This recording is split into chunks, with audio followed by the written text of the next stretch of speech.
We're live.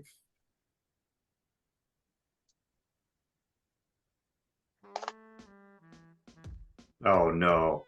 Put the gun down. Do I Put need the gun counseling? down. Put the gun down, Brian. Do I need counseling? Should I get suspended for? Should I get suspended for eight straight shows? Skip, is that what's needed? You know, Anyway. the sad reality is you're not big enough for that. I know. Yeah, I know.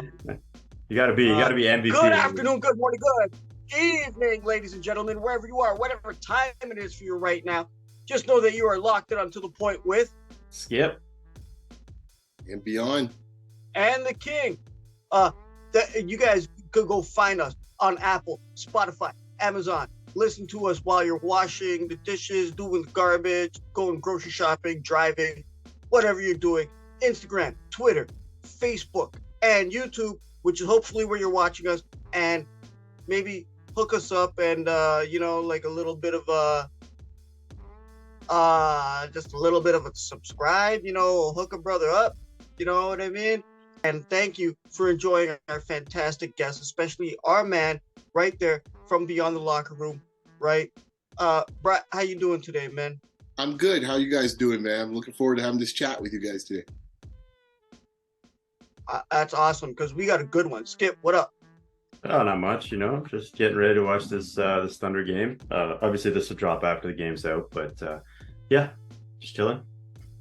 So let's get into this. Brian, I'm going to start with you.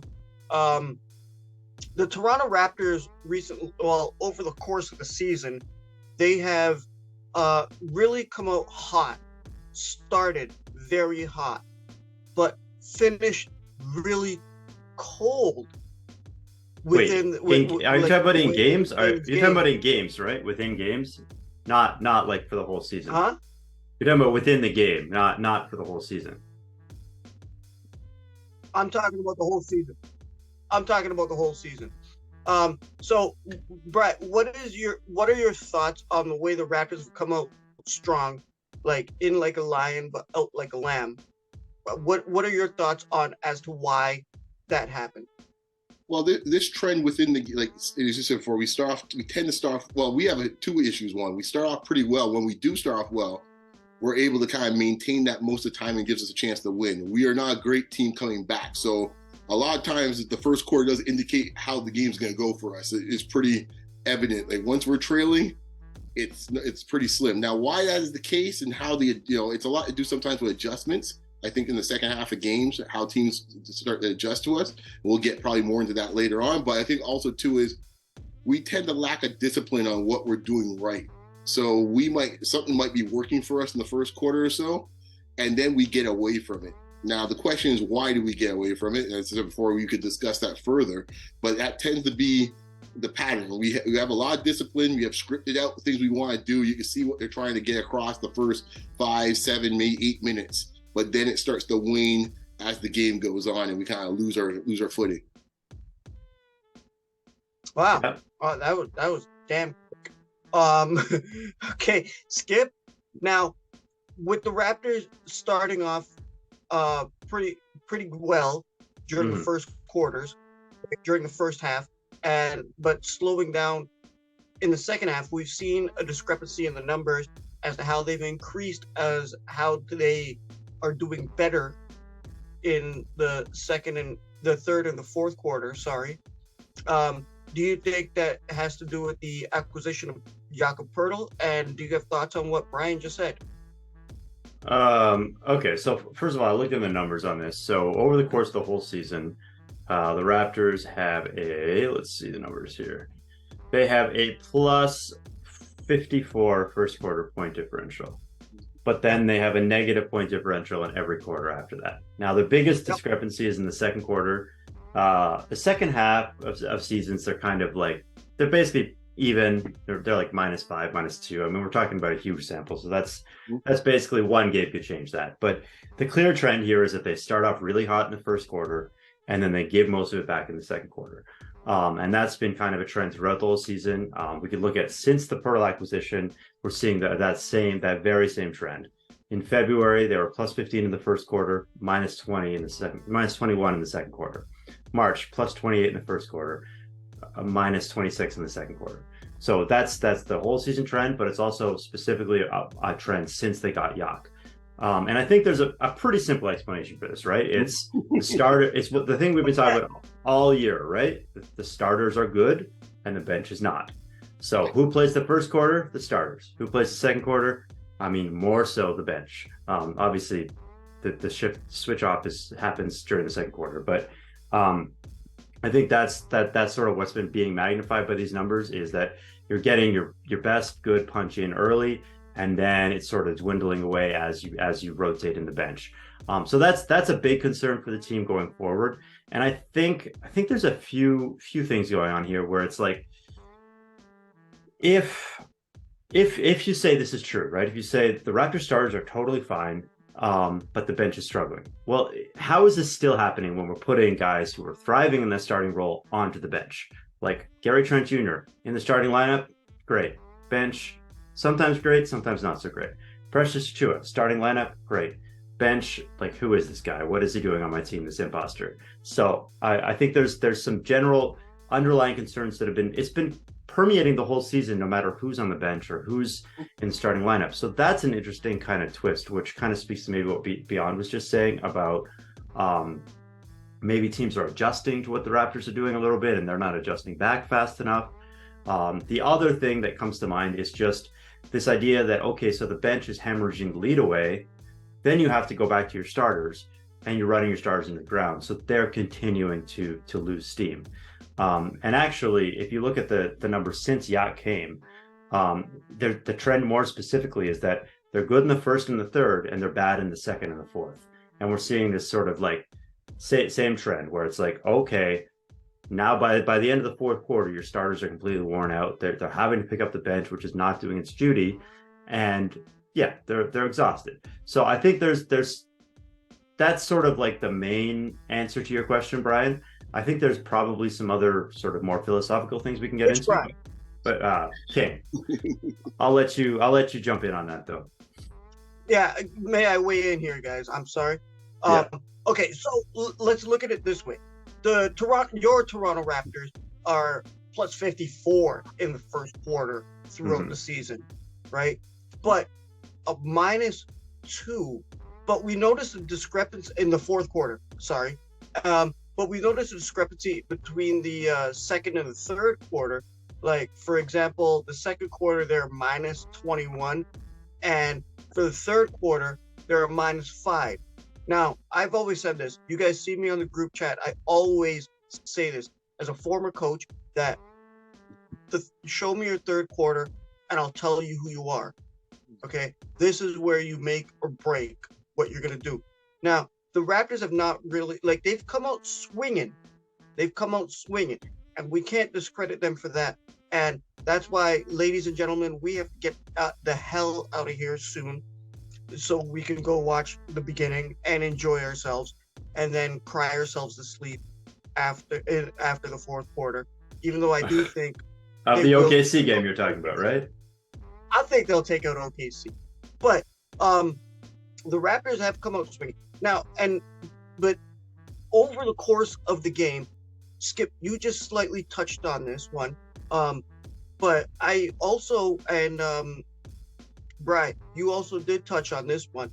It's also like the main questions are the bench, like what are they providing? Like running down your starters to the grind by the end of the fourth quarter, where they're just giving it their all. And also, the other question I have for you guys is not just the bench, but the coaching. How are they utilizing the players that are involved in this game? Brian, you're up. Yeah, I think, I would want to jump on that point because I think, Skip was mentioning some of the numbers. Like, it's quite obvious the second quarter in this case, you could see what usually happens is Nick Nurse will experiment and let the bench ride. He'll probably play 4 of the 5. He'll play all 4 bench guys with 1 starter and see how that plays. At least three, yeah. At least 3. I think sometimes he goes 4 with them, depending on who they're playing. Yeah, and he'll ride that and see what's going on and see who actually is contributing well enough to see who will get more minutes in the second half. He's more conservative in the second half. Obviously, he's more on the line in the second half. The other problem, too, I think this goes to your point when it comes to coaching. I think it's understanding a little bit of who could play well with whom.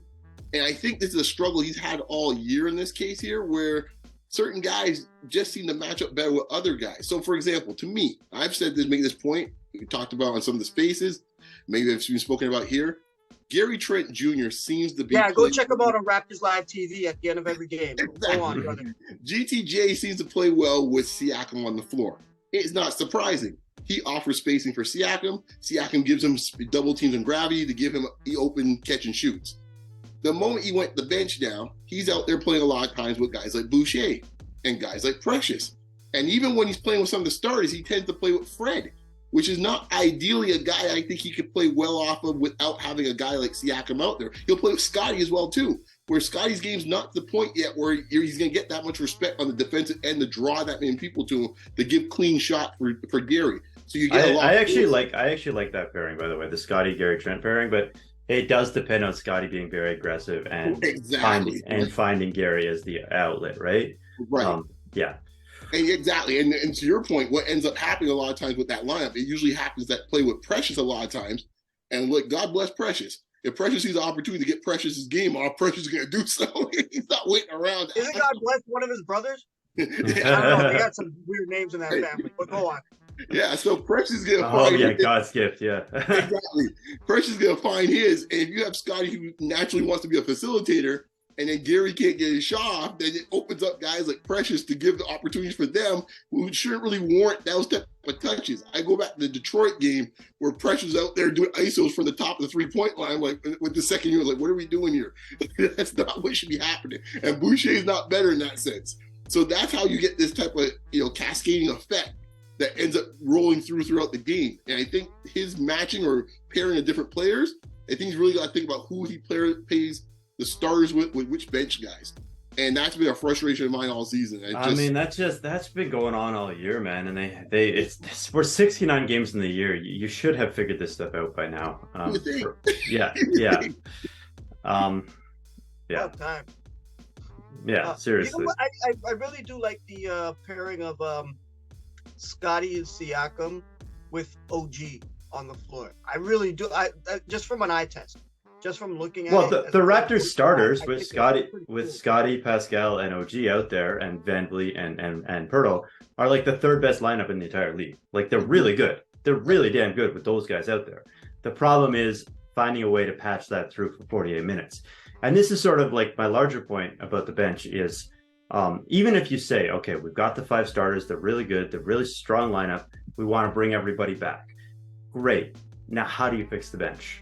Like, there's no real simple. How about if you're gonna fix the bench? How about giving them freaking time, giving them some reps, getting them some time on the floor, man? But how about that? I think countering the point though is the numbers. The numbers tell you the more time you give them, the worse it gets. Right? Exactly. It's a circular firing squad. Like you saying so, right? You give them more time. We're down 10 points, and then here comes we got now player guys 39, 30, 40 minutes. So exactly. That part I can't blame Nick Nurse about, and that's a front office situation because I don't think we just have enough talent overall on the bench, and that's why it's so important who you pair the starters. Which starters come into play with these guys, because if the talent's not good enough in this case to maintain leads, as is, like just how the bench is. Okay, Brad. Like you got Precious, you got Gary Trent. You got these guys coming off the bench. Do you think that they might be demotivated as the fact that they have to come off the bench and they have to make a name for themselves to get back into the starting lineup? Well, there's always the psychology, or you want to call it the politics of sports in this case on a team, right? And that's one of the parts that I think this management, like you say, this coaching staff, I don't think has done right. Exactly. I don't think they've done well juggling that either, right? We've seen all sorts of people grousing, some more forward, some more subtle about what their role is on the team, right? Be it the starters or the bench. And they think that's one of the things where Nick hasn't really kind of given good enough role definition. Like, this is what you're coming here to do. This is what you're coming here to do. I only want you to do this. I only want you to do that. It's just like a freelance style where it's like, well, heck, if you got it going, go ahead, knock yourself out. And I don't think a team like this is as young as they are. Some of the guys in this case don't have, basketball IQ that's really at the level you want to be a consistently winning team. you got to have more structure around them. And he seems to be unwilling to do so. And this read and react offense, which is great when you have high IQ players like Kyle Lowry and Kawhi Leonard or Marc Gasol. It ain't so easy when you got Precious Achiuwa or Chris Boucher out there. It's not going to work as well. Yeah, I'm not going to shame Boucher, but Precious has really struggled in this new role, and it's kind of, he's a hard guy to get your head around, right? Because he shows so many good flashes on defense. He shows some good flashes on offense, but on offense, he really, really needs his confidence going. And what happens is you get this Precious who kind of forces shots, who kind of jacks up threes that everyone in the arena knows is not going. And there's kind of this he has to find that slight, I mean, he's young, there's still time for this balance to come through a little bit, but he's got to find that slight balance where he can play confidently without sabotaging the offense, without turning the ball over, without making bad shots where you're just wincing as he's dribbling into his drive, right? That's what we have to get away from with Precious and just find his spots. Now, obviously, last season he got hot from three. That was a nice little change up. But even if he's not hot from three, there's other ways that he can contribute to this team. And I think kind of being thrown in with the starters was good for him just because he is a role player, right? So when he's surrounded by 4 star caliber players, he can kind of blend in and kind of do his thing. When he starts to be thrust into maybe a slightly larger role and a bench role, when he's not sure where his shots are coming from, he's got to create them on his own. That's when he starts to run into big problems. Whereas a guy like Boucher maybe thrives in that role. But then, even as I'm saying that, you remember last year or earlier this year, those two were coming off the bench as a tandem, and it was like rebound city all day. So Precious, I think, is just a very thin line between confidence and overconfidence and lack of confidence with Precious. And you just kind of have to find a way to thread that needle. And that's got to be up to him as much as it's up to the coaching staff. And I think that the reason why I mentioned Boucher is that both of them, I think, have that same mentality. The difference with Boucher is that Boucher, for the most part, will still give you the dirty stuff. Like, he'll go in there and still do that. When Precious's game is off, it's off. Like, he's Well, right? the other thing is like, well, the other thing with Boucher, right? Well, yeah, I mean, he has his 0 for 10. That was a weird game. But the thing with Boucher is, like, we think Boucher is like, he's only been around for 3 or 4 years. Precious has only been around for 2 years.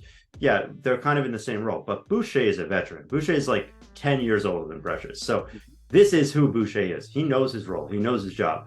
Precious is still kind of figuring a lot of that stuff out. So I'm not going to kill him too much. But back to the larger point of how do you fix this going forward, I think is the question. Because we can see from this season's we can see from this season's numbers that, like, the Raptors know how to start games. Now, how do you fix this bench to the point where they can maybe start finishing games? That's sort of the next where this goes next, right? Well, where they could maintain the second and third quarter and have your starters come back for the fourth to crush it. But go on. Yeah. Right? Right. Is that what you're saying? How do you see that, Brian?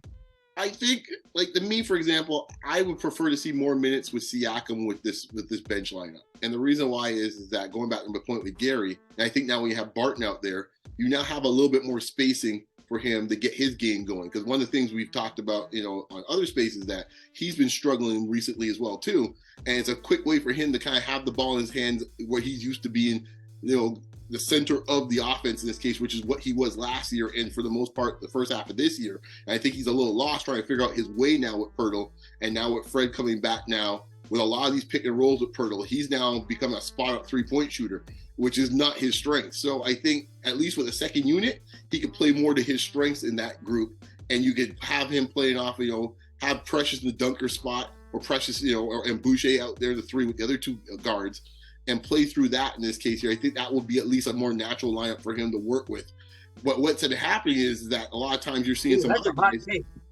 Yeah, well, I think a lot of other guys are given to, to Skip's point, like Scotty would be with that unit. To me, I don't think is actually it's not a bad unit in this case. I don't mind it so much, but I think Scotty has to be more aggressive to be that unit, be as effective as possible. And then when Fred's out there, it's still not a great unit in this case here, because now you have a difficulty getting clean shots, because Fred now is like forced to drive into the lane. He's kicking out the who in this case here. I don't think those guys, if people aren't laying off of Fred, diving in on Fred, they're going to say, okay, they'll play the odds, say you can't finish around the hoop and stick with their guy in the perimeter. So it doesn't. Well, that's the thing. Go ahead. Well, that's the thing. Is like I think a lot of this is that this lineup just has too many non-shooters when you're putting these guys together. No matter what combination you come up with, if you got Fred on the bench or if you got OG on the bench, if you got Precious and Boucher out at the same time. I mean, Boucher's turned himself into a bit of a shooter, but I'm still not in love with that shot. Yeah, no defense is buying that, right? And Precious, I mean, he's not shooting the three this year, and even a guy like Siakam or Scotty, like they they do take their threes, but none of those guys are not bang up 3-point shooters. None of them are really scaring the other team with their 3-point shot. So teams can kind of collapse the paint against that team. And the thing is that group has to rely on rebounding and defense. And if that's not there, then that team gets out. That transitional lineup gets absolutely crucified. So that's one of the issues that we're running into. But overall, okay. I'm concerned about like next season. How do you fix these problems next season without a roster overhaul? Because there's no roster overhaul coming. Here we go. Let's go, Brian. I think you can tweak this roster a little bit that can actually solve some of these issues we're talking about. Because I think you got to look at it this way: that Precious and Boucher is a form of duplication, and you don't need two of those guys on the roster. So one of those guys can move on. Which one you choose to move on with are arguably based on age, and the contract's gonna be a lot more palatable next year because it's a de-escalating contract with Boucher. Maybe you move off of Boucher and get somebody in there. To your point, I'm not saying Kelly Olynyk, but someone of that type of ilk. That guy could just knock down shots. Is a big that could just knock down shots. Whatever it is. I'm not saying Olynyk. Well, the thing is, realistically though, even if they get rid of Boucher's contract, right? Assuming if they're signing everybody else to come back, they're not going to have any money to bring in anybody. Like, yeah, we're talking about veteran minimums. Like, we're talking about whoever's signing for $2 million or less. Like, well, yeah. Right, but you also got to think too that whoever the draft pick is going to be on that bench too. Yeah, that pretty top pick. That pick should be playing. Yeah, so Local's probably going to be improving. He's got to get minutes. So from that alone, you have to clear out some space because those two Local plus draft picks going to have to play on that bench next year. That means someone. So that's what you see for the future. Yeah, like there's no way Koloko should be playing G League next year. He's got to be playing minutes in some form or fashion, and that means one of those two guys got to move for him to play those minutes. Especially if you have Pirtle now, and playing, yes, right. Especially if Pirtle, and you want to maintain the same type of defensive intensity with a center, and you have a system, then Koloko should be in that role, back up Pirtle. And to me, that means one of those two guys have to be moved out. And I quite honestly think Achu is really a wing, masquerading as a center. Like he's not a center; he's a wing when it's all said. Mm-hmm. So just let him play his natural spot and put Koloko in the lineup, and maybe move off of Boucher. Since we're short on time because we all got to go watch the game, we're short on time here. This is a great conversation, but I have one last question for you because Skip and I, we did do an episode recently on this one, but I want to get your take on just you, okay? Who should be the closer for the Toronto Raptors going forward? Like what Skip was alluding to with the future. Who should be that?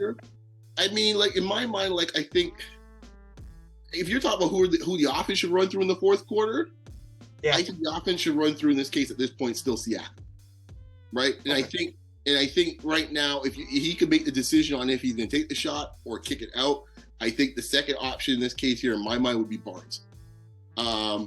That would be my arm. But what I'm seeing happening right now is we're running a lot of pick and roll. I kind of joke and say we have new Stockton Malone now, and they're running a lot of 1-5 pick and rolls late in games, which now forces Barnes and Siakam to be sitting at the 3-point line, which doesn't really help either one of them and doesn't play our strengths. If I'm an opposing team, I'm like saying, have at it. If that's what you want to do, hey, it's better for us.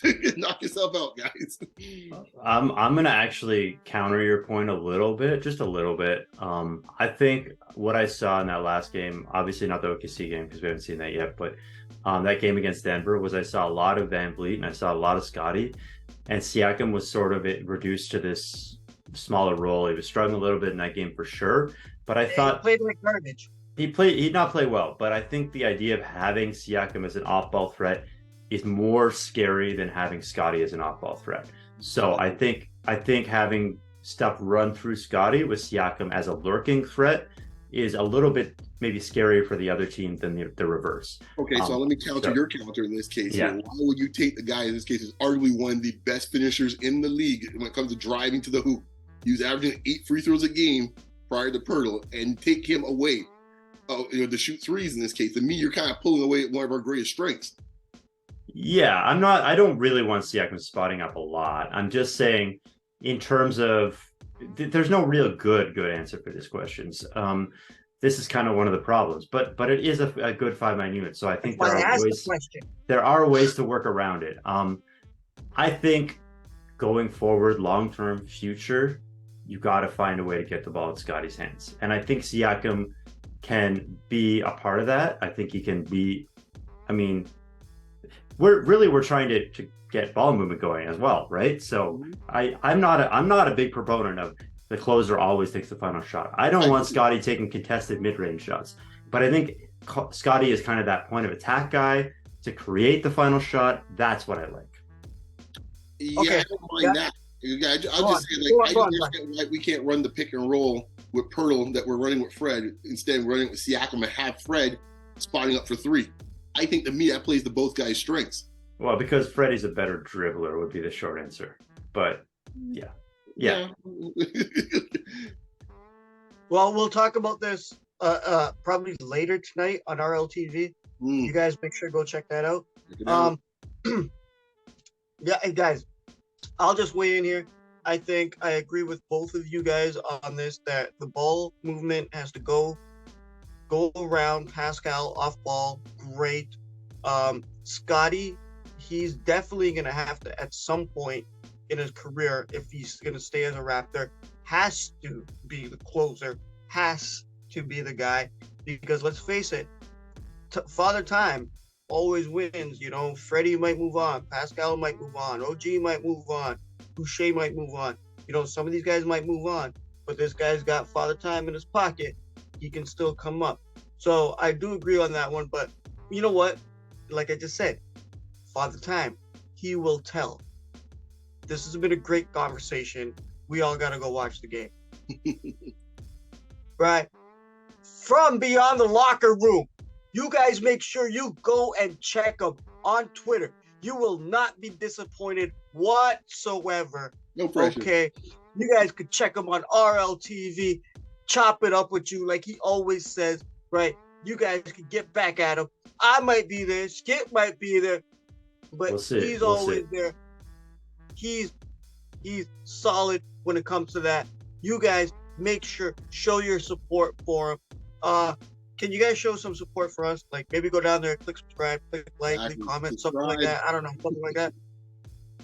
Check out Skip at Dougie J's. Baseball season is just starting up, so his mind is scatterbrained. No more now. Canada. I was cheering for Canada, but we're dead. So I won't go into that. That's a whole different. Oh, Canada on our native land. No, we're never dead. But you guys go check that out. Make sure you guys go double check us. Make sure you guys go check out our friends from the show. The Reach Report, the War Report. You guys be on the locker room. Pops Culture. You guys make sure go check them out. Everybody's great. It's all nice. It's all fun. Brad, you have one last thing to say to people before we head out of here? I'll just make something to just throw it out here. No one's thought of this. The closer might be who we draft this year. I'll just put it as that. Yeah, we'll see. Bro, I don't think we'll be that high. We'll be that high. We're bringing you on for our draft show. We're definitely going to bring you on for the draft show. Skip, do you have any one last final words to say to the people out there, our lovely audience? No, I think I covered most of it. I think we're just going to have to see what. Done. All right, go. Cut me off. I'm just messing with you, dude. So on behalf of all three of us, we hope you guys enjoy the game against OKC. By the way, I picked the Raps to win by 5. I did bet that. But we'll see what happens and how it plays out. And let's see how they can close out the fourth quarter, which is why you guys clicked on this link.